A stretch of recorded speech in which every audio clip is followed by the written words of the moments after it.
मला म्हणजे सगळ्यांनाच विचारायचं आहे, हा खडकवासला मतदारसंघ जो आहे तर तो मागील 2 निवडणुकांमध्ये भारतीय जनता पक्षाच्या उमेदवाराला किंवा अगदी जाणकार पुरस्कृत होते, त्यांना मोठ्या प्रमाणात इथून मताधिक्य भेटलं.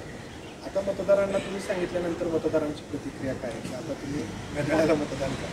हो, मी तुम्हाला अगदी खरं सांगतो की माझ्याकडे जेव्हा अजितदादा आले होते तो घडलेला प्रसंगच सांगतो. या परिसरातले जवळजवळ 250-300 लोक इथं खाली उभे होते आणि लोकांना असं मनात येतं की बाबा भाजपचे मतदार हे घड्याळावर मतदान करतील का. तर मी एकच प्रश्न विचारला जमलेल्या सगळ्या नागरिकांना की म्हटलं मोदींना पंतप्रधान करण्यासाठी म्हटलं तुम्ही कशावर शिक्का मारणार आहात. सगळ्यांनी एकमुखाने सांगितलं की आम्ही घड्याळावर करणार आहोत.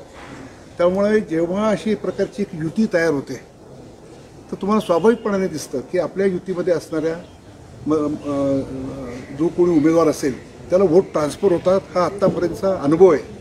गेल्या लोकसभेचा मी खडकवासल्याचा निवडणुकाचं सगळं सूत्र माझ्याकडे होती. मला माहिती की मोठं मताधिक्य जे मिळवलं त्याचं कारण एक फार मोठा प्रभावी असा बेस इथे BJPचा आहे.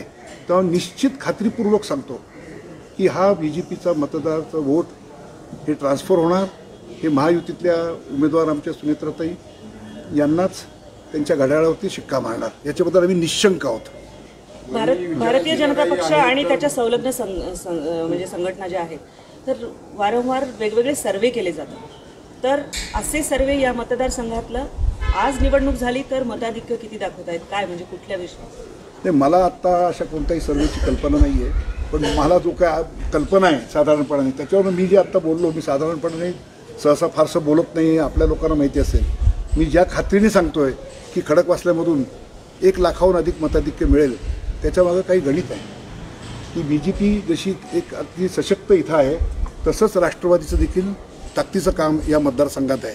आणि ह्या दोन्हीचं बेरीज त्याच्यावरून चित्र अगदी स्पष्ट आहे. त्याच्यासाठी मला कोणत्या सर्वेची गरज वाटत नाही आहे.